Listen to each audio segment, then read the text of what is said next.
Главното е видим кой е предмета на войната. На хибридната война. И съответно да видим разликата, че при хибридната война проблем е, че целите й са неограничени. Не са неограничени, просто са други. Хибридната война е война с скрита цел и затова завършва по скрит и мошенически начин. Как завършва една война?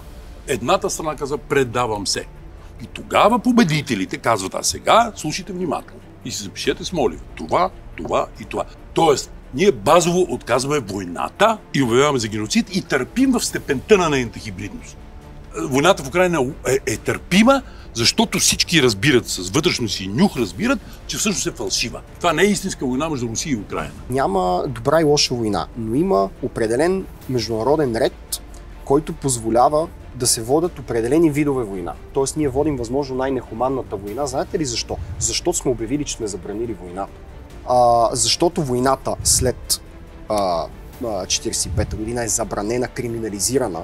Ти нямаш законен начин да водиш война, освен ако не си жертва. Следователно, следва хибридната война като естествена последица от това.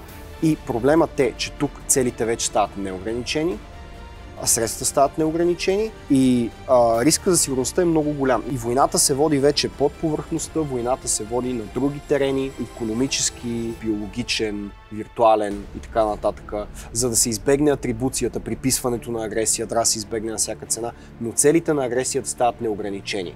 И ако можеш да унищожиш напълно противника си, ще го направиш, защото в крайна сметка ти преследваш сигурност, която не може да бъде гарантирана по никакъв друг начин вече. Гледайте Кръг квадрат.